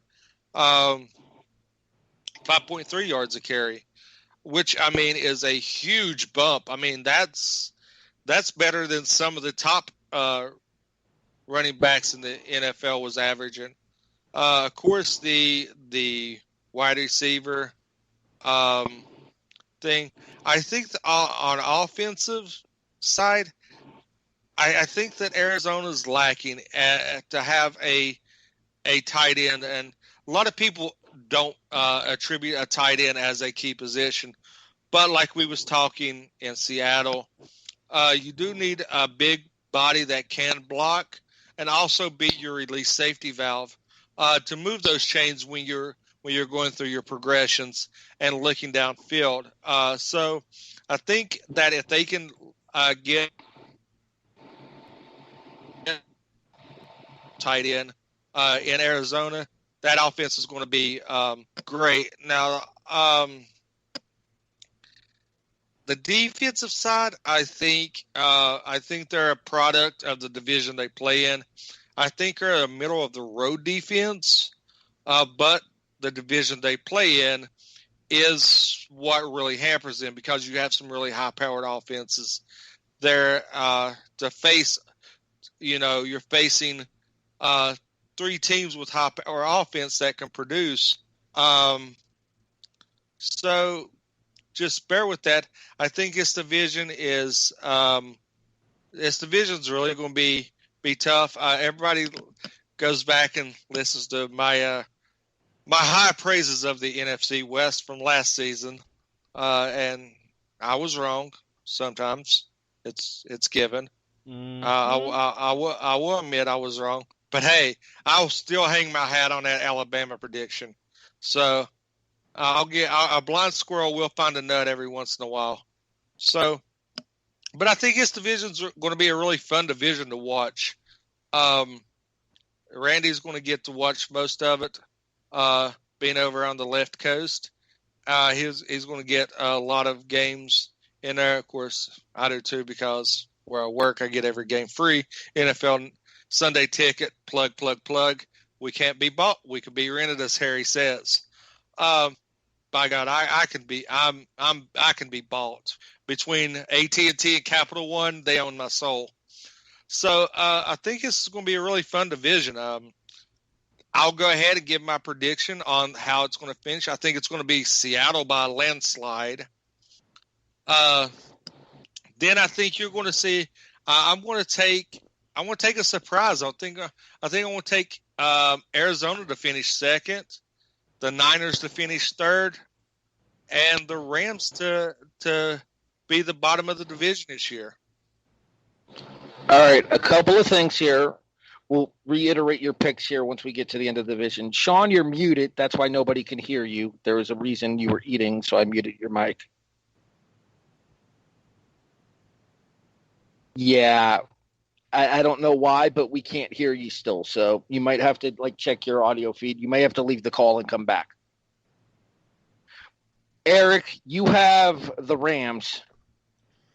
Now, for as much intrigue, new stadium, Hard Knocks, which has been, especially given the offseason environment this year so far, pretty good, the Rams have just been kind of hanging around, especially after their last deep run to the Super Bowl. Now, there's been a couple of big questions, especially with some of the players that they've lost. Yes, you don't have the issue of Todd Gurley being at a running back anymore. But how is that going to be now that you have Malcolm Brown coming back? Now again, under center, you have Jared Goff. Yes, he's working great in a Sean McVay offense. Yes, you have that classic 11 personnel that they run. But as you see, and it's being developed, there's a much better comfort that even he has within the system, as Sean McVay has been taking these walkthroughs very thoroughly, very seriously. The only issues are going to be, how are things going to hold up at wide receiver? Yes, you still have Cooper Kupp. Yes, you have Robert Woods. Yes, Van Jefferson is coming up and making some plays in practice. So if they can get a little bit more of a variation with their scheme, I think that's going to be some improvement. Defensively, as always, the front seven centers around Aaron Donald. He's been training. He's been really doing well, not just in keeping that quickness, keeping that physicality and upper body strength right. If you look at him physically, he's still dynamite. What he's also doing with a lot of the other guys on the team, he's actually taking this extra time in practice and coaching up, getting not only rushing schemes right, showing everybody along the line technique. So if all of that can tend to sink in, I think that Rams front-wise defense will be much more formidable. And naturally, when you have a guy like Jalen Ramsey who is in a place where he's actually happy and house hunting and not bitching about a contract for once, yes, he can be in a position where he will be locked in and they will be doing just fine. I'm going to need a drink after that one. And also a kudos for bolstering up the offensive line with a bit more of a veteran presence with Andrew Whitworth. He may be a bit of an old man, but he's still got some tricks up his sleeve. All right, so Jason already gave his prediction. Seattle, Arizona, San Francisco, Los Angeles, Jason? He's nodding his head yes because he has his microphone muted. Randy, you're up next. Who you got? I'm actually surprised you said Seattle's going to run away with it. I have San Francisco winning it myself. I have Seattle second. Though I don't ever root for somebody to get injured, but if Wilson finally decided to get injured and Geno Smith could help the Jets have a better draft pick that they got from Seattle next year, that would be great. And then Arizona and the Rams. But honestly, I could see all four teams finishing 8-8 or better, and at the same time, not just saying all of them could make it to 8-8. I think last place in this division could be 8-8. First of all, Geno Smith can't even get along with his own teammates, let alone help anybody else.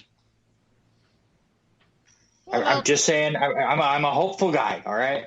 Well, now, to be fair, I mean, if someone like Ike Enemkpali could come out of retirement or wherever he is and maybe sign for someone like San Francisco or otherwise, then you would have a very intriguing story. I still can't believe the shade of Buffalo signing Paulie after he got fired for punching Geno.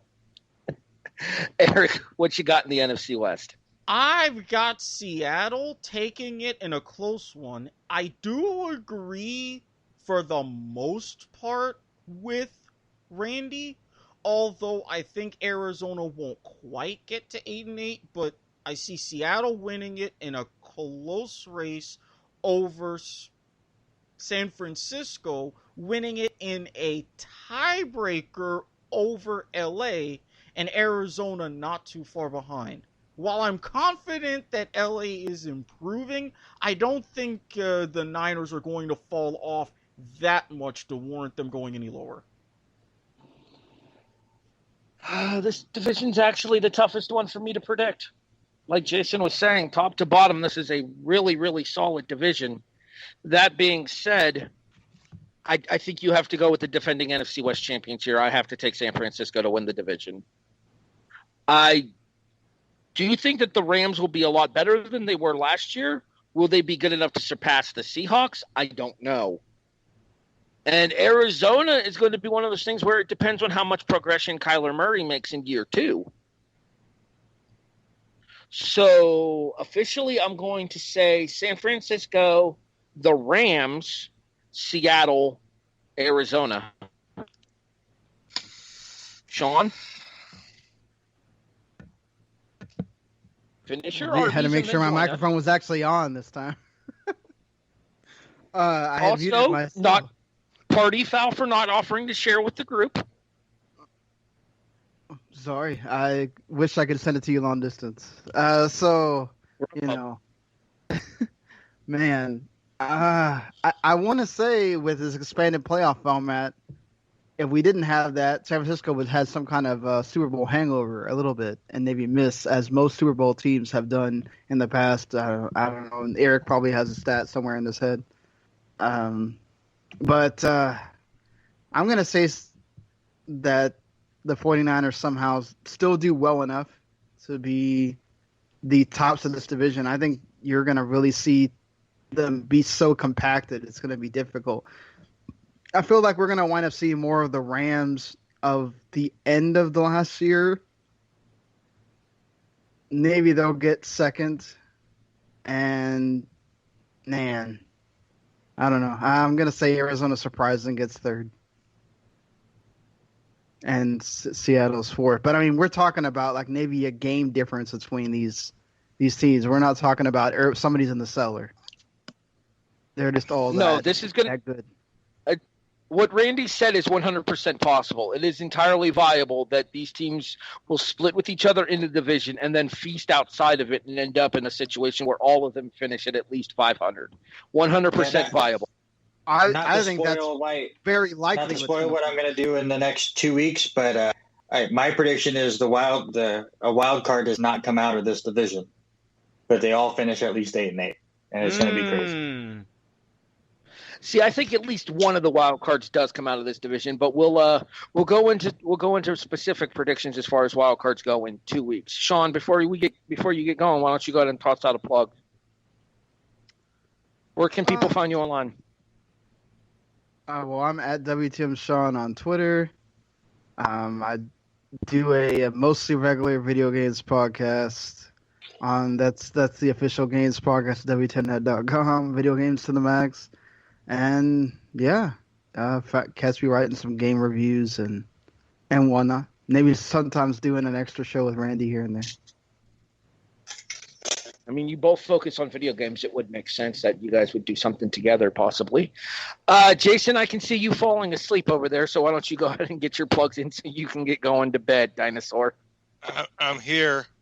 You can find me on Twitter at W2M Chairman. Yeah, that's about the only place you're going to find me anymore.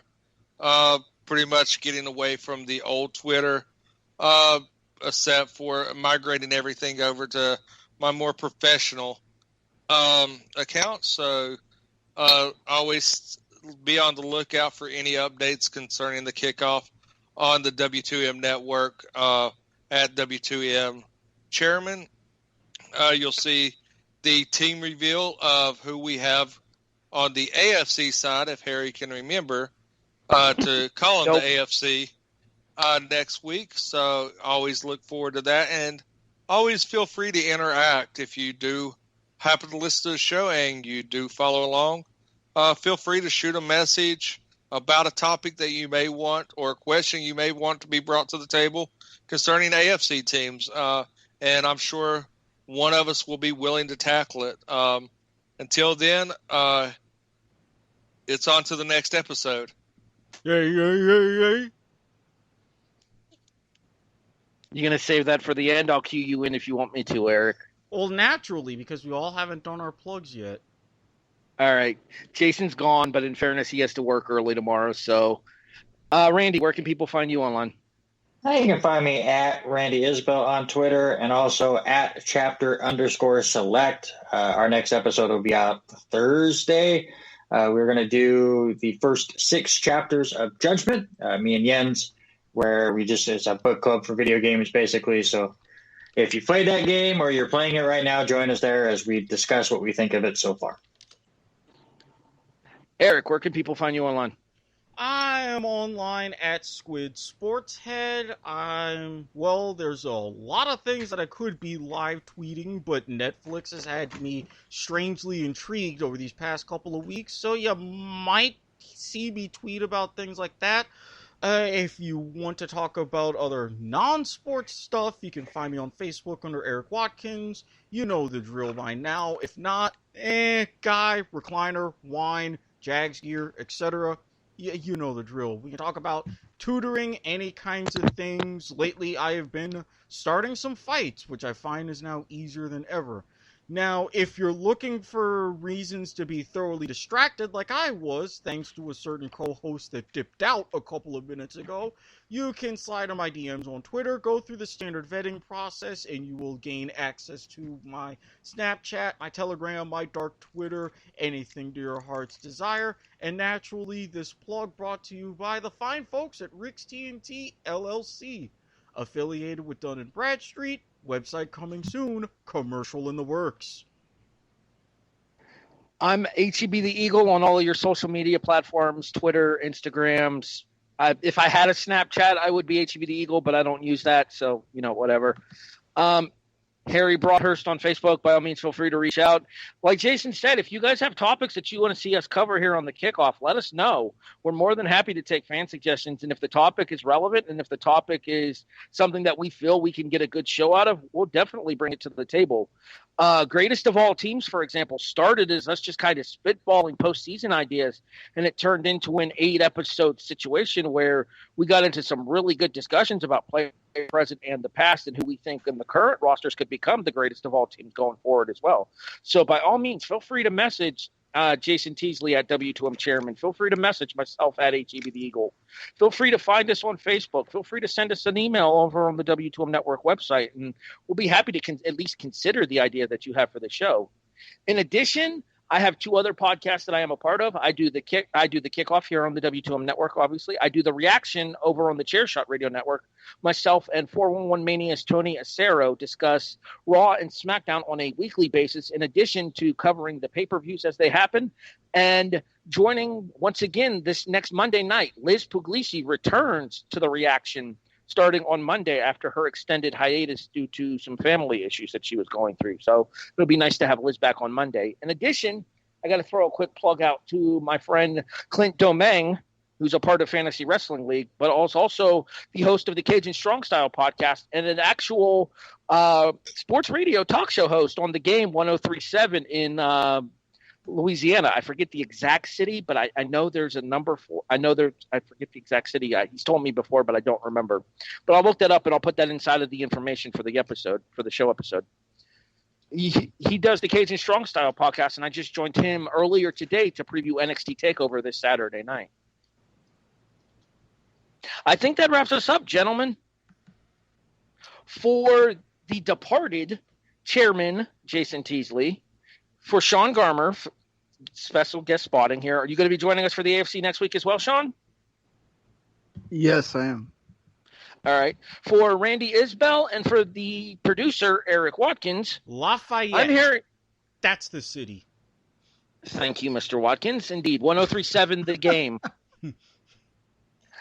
I'm Harry Broadhurst. Sports station. Random. Oh, no, that's the station that Clint hosts the show on. Oh, okay. Yeah. Anyway, for Jason, Sean, Randy, and Erik, I'm your host. My name is Harry Broadhurst. You have been listening to The Kickoff, a presentation of the W2M Network online at W2Mnet.com. In addition, you can find us on all of your favorite podcast services, iTunes, iHeartRadio, Stitcher, Spreaker, Podbean, CastBox. Hey, Erik, guess what? Spotify is here. And fuck you, Rob Manfred. Before we get out of here, threatening Trevor Bauer for his Free Joe Kelly cleats. Fuck you. Free Joe Kelly! Free Joe Kelly! More of that here on the next episode. Hey. Smoke weed every day.